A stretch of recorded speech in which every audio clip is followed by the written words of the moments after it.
వినుకొండలో TDP కార్యకర్త చేతిలో దారుణ హత్యకు గురైన వైఎస్ఆర్సీపీ కార్యకర్త రషీద్ కుటుంబాన్ని పరామర్శించున్నారు వైఎస్ జగన్.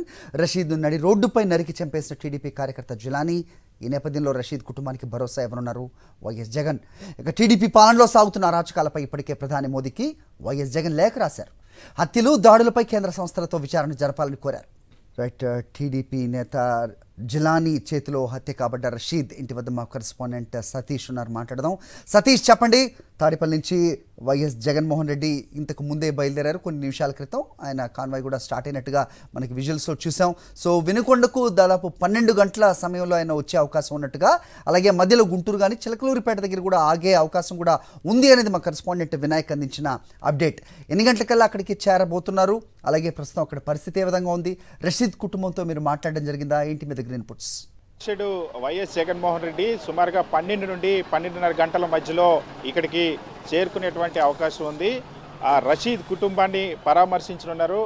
మొన్న రాత్రి సుమారుగా 8 గంటల ప్రాంతంలో వినుకొండలో జరిగినటువంటి దారుణ హత్యలో ఎవరైతే ఆ హత్యకు గురి కాబడ్డ ఆ రషీద్ కుటుంబ సభ్యులు కన్నీరు మున్నీరుగా 2 రోజుల నుండి వెలిపిస్తూ ఉన్నారు. ఆ కుటుంబానికి అండగా నిలవాల, కుటుంబానికి భరోసా ఇవ్వాలన్నటువంటి ఉద్దేశంతో వైఎస్ జగన్మోహన్ రెడ్డి మరి ఇప్పటికే బయలుదేరారు.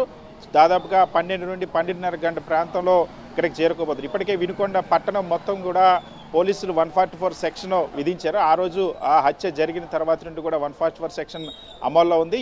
ఇప్పుడు కూడా ఆ 144 సెక్షన్ని అమలు చేస్తున్న పరిస్థితి. ఇప్పటికే రషీద్ కుటుంబానికి సంబంధించినంత వరకు పోలీసులు బందోబస్తు కూడా ఏర్పాటు చేసుకుంటూ ఉన్నారు. వైఎస్ జగన్మోహన్ రెడ్డి పర్యటన నేపథ్యంలో ముఖ్యంగా వైఎస్ఆర్ కాంగ్రెస్ పార్టీ కార్యకర్తలపైన జరుగుతున్నటువంటి దమనకాండ ఏ స్థాయిలో ఉందో, వైఎస్ఆర్ కాంగ్రెస్ పార్టీని అణిచివేయడం కోసం కార్యకర్తలు లక్ష్యంగా చేస్తున్నటువంటి దాడులు, హత్యల నేపథ్యంలో వైఎస్ జగన్మోహన్ రెడ్డి తన కార్యకర్తల కుటుంబాలకు, తన కార్యకర్తలకు ఖచ్చితంగా నేను అండగా ఉంటానన్న ఒక ధైర్యాన్ని ఇవ్వడం కోసం వైఎస్ జగన్మోహన్ రెడ్డి ఇక్కడికి వస్తూ ఉన్నారు. రషీద్ హత్య తర్వాత ఒక్కసారిగా రాష్ట్ర వ్యాప్తంగా కూడా ఉలిక్కి పడినటువంటి పరిస్థితి. ఎందుకంటే దాదాపుగా గత 10-15 సంవత్సరాల్లో ఆంధ్రప్రదేశ్ రాష్ట్రంలో ఎక్కడ కూడా ఇటువంటి దారుణమైన అత్యంత కిరాతకమైనటువంటి హత్యోదంతం చోటు చేసుకునే దాఖలాలు లేవు. ఆ రషీద్ హత్య నడి రోడ్డు పైన అందరూ చూస్తుండగానే 2 చేతులు నరికేసి తలపైన వేటేసినటువంటి దారుణమైనటువంటి ఘటన. ఆ విజువల్స్ కానీ ఆ ఫోటోలు కానీ చూసిన ప్రతి ఒక్కరు గుండె కూడా చలించిపోయినటువంటి పరిస్థితి. అత్యంత పాశవికంగా జరిగినటువంటి ఈ హత్య. ఇప్పటికే దీనిపైన ప్రధానమంత్రి నరేంద్ర మోడీ దృష్టికి కూడా వైఎస్ జగన్మోహన్ రెడ్డి ఫిర్యాదు చేశారు. ఎందుకంటే దాదాపుగా ఆంధ్రప్రదేశ్ రాష్ట్రంలో వైఎస్ఆర్ కాంగ్రెస్ పార్టీ కార్యకర్తలపైన గత 40 రోజులుగా జరుగుతున్నటువంటి దాడులు కానీ, హత్యలు కానీ, హత్యాయత్నాలు కానీ ఇవన్నీ కూడా తీవ్ర భయాందోళన కలిగిస్తున్నాయి. సామాన్య ప్రజల్ని కూడా హింసిస్తూ ఉన్నారన్నటువంటి ఆ పరిస్థితి. సో ఈ నేపథ్యంలోనే వైఎస్ జగన్మోహన్ రెడ్డి మరి కాసేపట్లో ఇప్పటికే బయలుదేరినటువంటి వైఎస్ జగన్మోహన్ రెడ్డి దాదాపుగా 12 నుండి 12:30 గంటల ప్రాంతంలో రాబోతూ ఉన్నారు ఇక్కడికి. రషీద్ కుటుంబ సభ్యులు, రషీద్ ఇంటి దగ్గరికి కూడా ఇప్పటికే కుటుంబ సభ్యులు కానీ, బంధువులు కానీ వాళ్ళు కూడా చేరుకుంటున్నటువంటి పరిస్థితి. ఇప్పటికే ఆ బాంబ్ స్క్వాడ్ కూడా వచ్చింది. ఇక్కడ తనిఖీలన్నీ కూడా ఇంటిలోనూ అదేవిధంగా బయట ప్రాంతంలో కూడా తనిఖీలు నిర్వహిస్తున్నటువంటి పరిస్థితి. సో పూర్తిగా రషీద్కి సంబంధించినటువంటి కుటుంబ సభ్యులు కానీ, బంధువులు కానీ 2 రోజుల నుండి కూడా తీవ్ర విషాదం నెలకొన్నటువంటి పరిస్థితి. రషీద్ ఏ విధంగా అందరితో ఉండేవాడు, ఆ హత్య చూసిన తర్వాత కుటుంబ సభ్యులు కానీ, మిత్రులు కానీ, ఇతర బంధువుల పరిస్థితి ఏ విధంగా ఉంది? ఇవాళ జగన్మోహన్ రెడ్డి గారి కుటుంబానికి భరోసా ఇవ్వడానికి రాబోతుందని ఎలా చూస్తారు సార్? రషీద్ గురించి చెప్పడం అనేది చాలా మంచి మనిషి. ఎవరైనా ఆపదలో ఉన్నాడంటే సహాయం చేసే వ్యక్తి. అసలు ఆ గొడవ కూడా అతన్ని ఉద్దేశం కాదు. వాళ్ళు టీడీపీ పార్టీ అధికారంలో వచ్చిందని ఇతని వాళ్ళ దగ్గర పనిచేసే అబ్బాయి కాబట్టి ఆపడానికి వెళ్ళాడు అంతే. అలాంటి వ్యక్తిని ఇట్లా క్రూరత్వంగా చంపడం అనేది చాలా హేయమైన చర్య. ఏదైనా మా స్నేహితుడు రషీద్ అయినటువంటి మేమైతే మళ్ళీ తిరిగి తెచ్చుకోలేము కాబట్టి మాకే విధంగానైనా ప్రభుత్వం అనేది న్యాయం చేయాలి.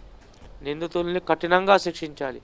వాళ్ళ వెనకమాల ఎటువంటి వారు ఉన్నా కూడా, ఎవరి ప్రోద్బలం ఉన్నా కూడా వాళ్ళందరినీ కఠినంగా శిక్షించాలి.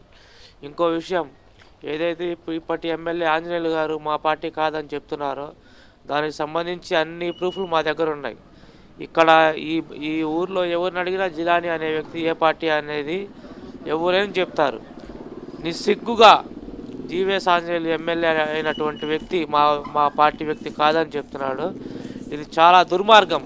సరే, ఆ పార్టీ వ్యక్తి కాకపోతే ఇంత విషాదకరమైన సంఘటన జరిగినప్పుడు పరామర్శించే హక్కు ఒక ఎమ్మెల్యేకి లేదా? ఖచ్చితంగా చూస్తున్నా ఈ హత్య జరిగిన తర్వాత తెలుగుదేశం పార్టీ కార్యకర్త జిలానీ హత్య చేసి జరిగిన తర్వాత ఇక్కడ ఉన్నటువంటి ఎమ్మెల్యే జీవి ఆంజనేయులు మా పార్టీ వ్యక్తి కాదు అని చెప్పేటువంటి ప్రయత్నం చేశారు. కానీ చాలా స్పష్టంగా ఇక్కడ స్థానికులంతా చెప్తా ఉన్నారు, ఇక్కడ ఎవరిని అడిగినా చెప్తారు. ఒకవేళ అలా అయితే ఎందుకు పరామర్శకు రాలేదని కూడా ప్రశ్నిస్తున్నటువంటి పరిస్థితి. సో రాజకీయంగా తెలుగుదేశం పార్టీకి సంబంధించిన కార్యకర్త జిలానీ రాజకీయ కక్షతో చేసినటువంటి హత్య తీవ్ర విషాదం నింపినటువంటి పరిస్థితి. ఇప్పుడు రషీద్ కుటుంబ సభ్యుల్ని పరామర్శించేందుకు వైఎస్ జగన్మోహన్ రెడ్డి సుమారుగా 12 నుండి 12:30 గంటల ప్రాంతంలో వినుకొండ రానున్నారు.